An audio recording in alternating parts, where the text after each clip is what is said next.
Fala galera, Gustavo aqui do canal Senhor Programador. Sejam bem-vindos ao quinto vídeo da série Resolvendo Desafios JavaScript. E no vídeo de hoje vamos resolver um desafio que envolve manipulação de arrays e vamos ter duas soluções, sendo que a segunda é a mais performática. E se você gosta desses vídeos resolvendo desafios, não esquece de deixar seu like e se inscrever no canal, que vai ajudar demais o nosso trabalho.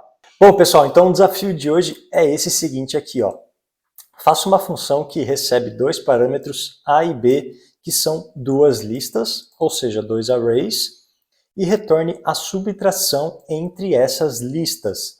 Essa função deve remover todos os valores da lista A que estão presentes na lista B, mantendo a ordem. Então, a gente vai criar uma função que vai receber dois parâmetros, que são duas listas A e B, e daí a nossa função vai ter que remover todos os valores que estão na lista A e que também estão presentes na lista B. Então, se a gente analisa aqui os casos testes, por exemplo, esse primeiro caso teste aqui, ó, essa função recebe como parâmetro, o primeiro parâmetro é essa lista A, que é uma lista que tem os números 1 e 2, e o segundo parâmetro é a lista B, que é uma lista que tem apenas o número 1. Então, a nossa função tem que remover todos os números 1 aqui da nossa lista A. Então, se a gente remove esse número 1 da lista A, vai sobrar apenas o número 2, que é o que a gente tem que retornar, né? Uma lista apenas com o número 2. Se a gente pega, por exemplo, esse segundo caso teste, a nossa lista A é essa daqui com os números 1, 2, 2, 2 e 3, e a nossa lista B é uma lista apenas com o número 2. Então, a gente tem que remover da lista A todos os números 2 que tem nela. Então, se a gente remover todos esses três números 2, vão sobrar apenas o número 1 e o número 3. Então, a gente deve retornar uma lista com os números 1 e 3 e assim por diante. Essa lógica, né, que a gente tem que resolver hoje nesse desafio aqui. E aqui eu aconselho você a pausar o vídeo e tentar resolver esse desafio sozinho. E para resolver esse desafio, vamos primeiro criar aqui um mapa mental com o passo a passo que a gente pode usar para pensar, para resolver esse desafio. Então, uma solução que vem na minha cabeça é, primeiro a gente pode pegar a nossa lista A e rodar, né, analisar cada um dos números que tem nela. E daí a gente vai checar se esse número que a gente está analisando, se ele está presente na lista B. Se esse número estiver na lista B, a gente vai retirá-lo da lista A. Mas, se não, né, se esse número não estiver na lista B, a gente vai deixá-lo na lista A. E daí é só retornar essa lista A depois. Então, o primeiro passo que a gente pode fazer é rodar pela lista A, analisando um número de cada vez. Tá?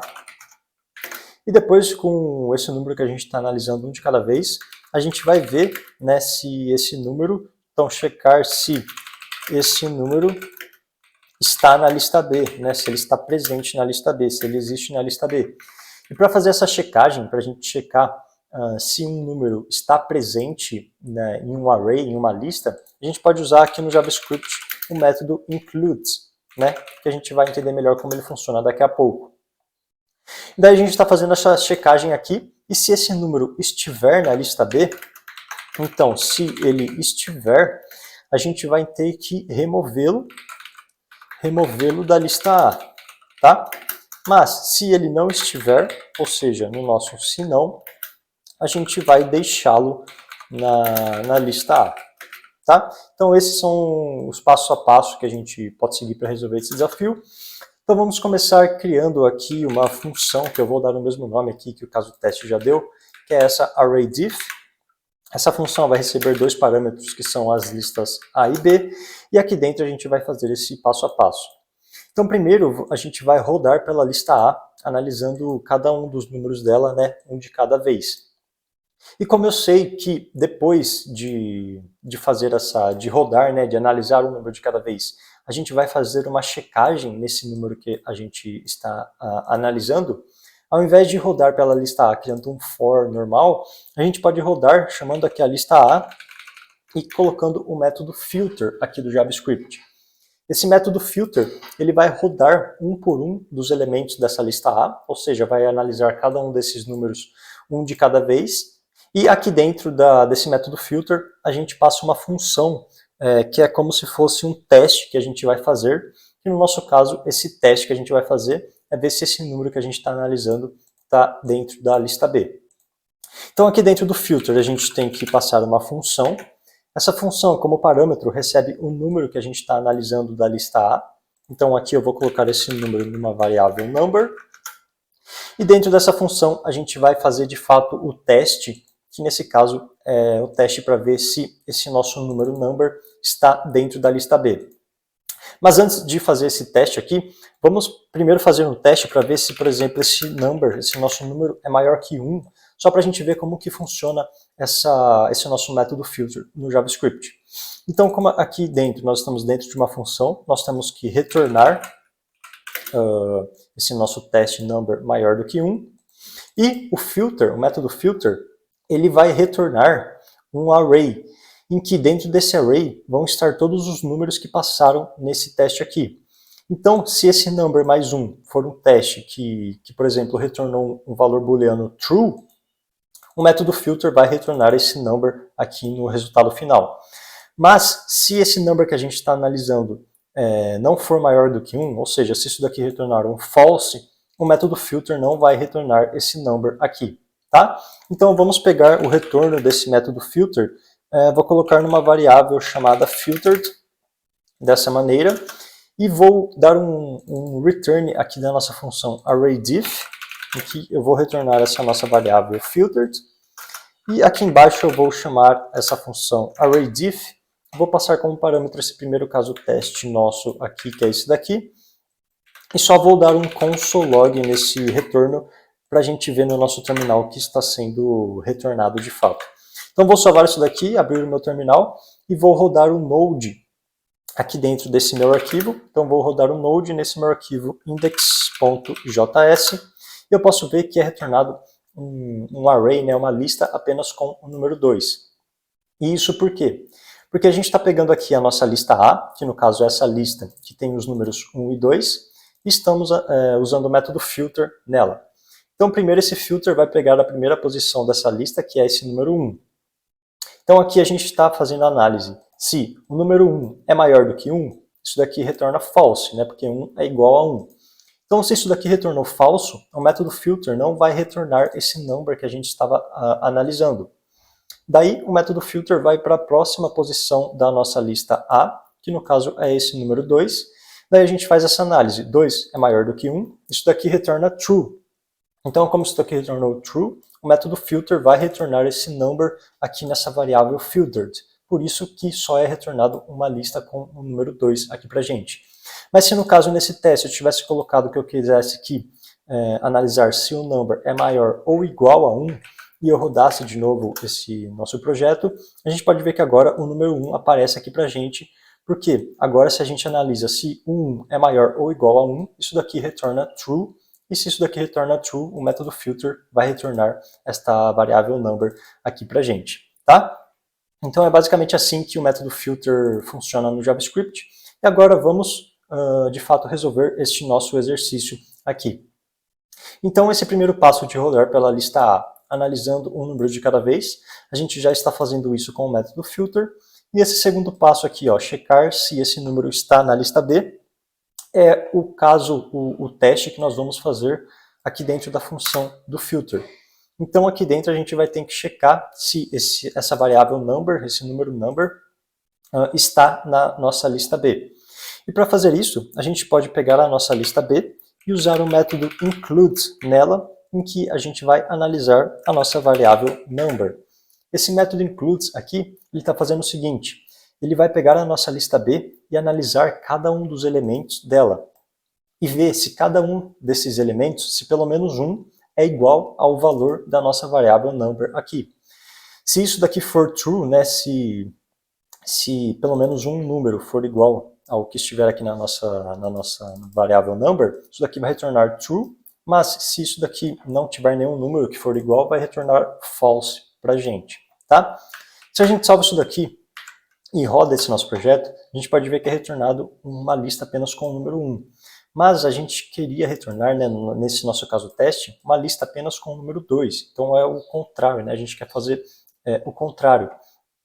E isso por quê? Porque se, por exemplo, a gente pega aqui na nossa lista A e a gente analisa primeiro esse número 1 aqui, a gente está vendo se a nossa lista B tem esse número 1, e ela tem, né? Então esse método includes vai retornar true para a gente.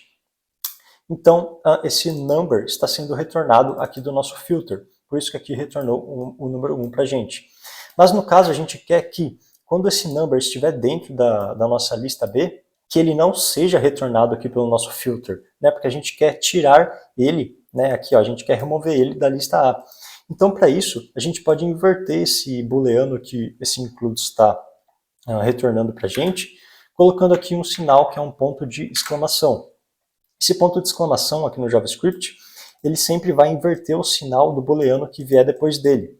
Tá? Então, se, por exemplo, esse método includes retornar um booleano false, esse valor de false vai ser transformado para true por causa desse sinal de exclamação.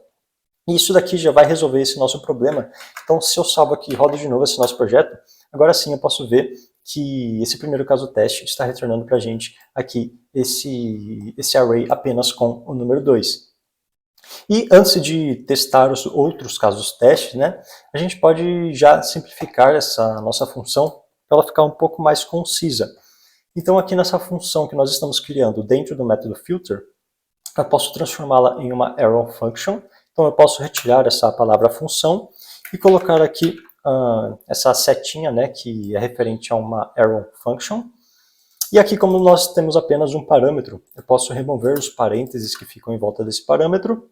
E também, se eu tirar as chaves aqui que ficam por volta dessa função, eu posso retirar a nossa palavra return, porque o retorno já vai estar acontecendo automaticamente nesse caso aqui para a gente.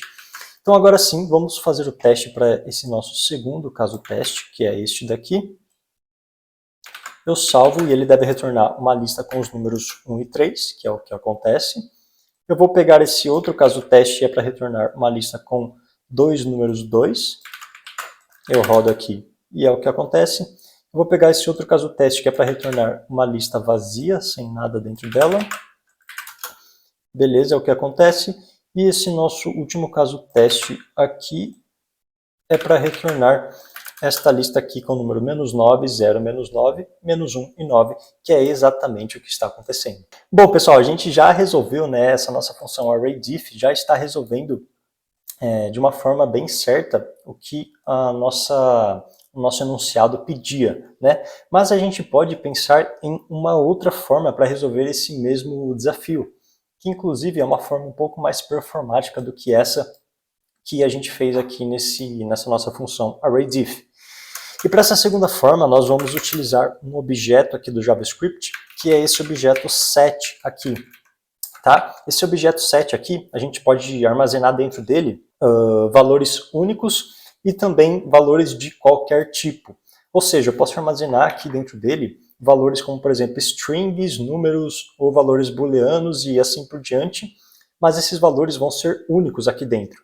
Então, se, por exemplo, eu tentar adicionar dois valores numéricos que sejam dois números 10, só apenas um número 10 vai estar aqui dentro desse objeto set, porque ele não permite repetição de valores iguais, né? Então vamos ver melhor como ele funciona. Primeiro eu vou criar aqui uma função que eu vou chamar de arrayDiff2. Essa função vai continuar recebendo os mesmos parâmetros que são as listas A e B. E primeiro vamos ver como a gente pode usar esse método set aqui.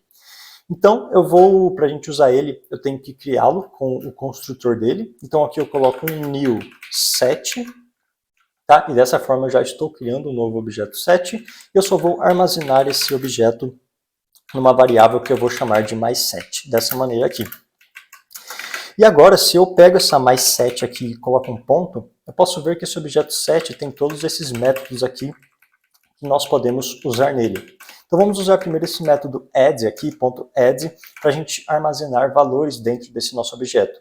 Então primeiro eu vou armazenar um valor de uma string, que vai ser uma string com o texto Gustavo. Depois eu vou pegar esse objeto e adicionar dentro dele um valor booleano, que é um valor true, por exemplo.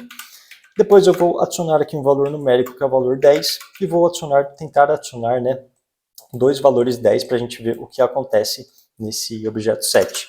E aqui eu vou retornar dessa função arrayDiff2 esse nosso objeto mais 7, né? E aqui embaixo eu vou chamar a nossa função arrayDiff2, tá? Então, se eu salvar isso daqui, eu vou rodar de novo o nosso terminal aqui nesse projeto. Eu posso ver que agora é retornado para a gente esse nosso objeto set, em que ele tem 3 posições dentro dele, né, 3 elementos, em que o primeiro é essa nossa string Gustavo, o segundo é o nosso valor booleano true, e o terceiro é o nosso valor numérico 10, e a gente pode reparar que apenas um valor numérico 10 foi adicionado aqui dentro do nosso set, porque ele não permite repetições, como eu havia falado. Beleza, agora que a gente viu como esse objeto set aqui no JavaScript funciona, como nós podemos usá-lo, né, para resolver esse nosso problema aqui em cima. Então primeiro eu vou retirar as nossas adições aqui, e aqui onde nós estamos criando esse nosso objeto set, eu vou falar que eu quero que ele tenha os valores da nossa lista B dentro dele, tá? Que é o nosso segundo parâmetro que a gente recebe aqui na função. E agora eu vou fazer uma lógica muito parecida com o que nós fizemos aqui em cima na primeira resolução. Então eu vou criar uma variável chamada filtered, em que eu vou rodar cada um dos números da lista A com o método filter. E para cada um desses números, eu vou querer de novo analisar se esse número está dentro da nossa lista B. Aqui em cima a gente usou esse método includes, mas nesse caso aqui, a gente vai pegar o nosso objeto mais 7 e vamos usar esse método dele, que é esse método has. E dentro desse método has, a gente vai passar como parâmetro o número que nós queremos analisar, que nesse caso é esse nosso number.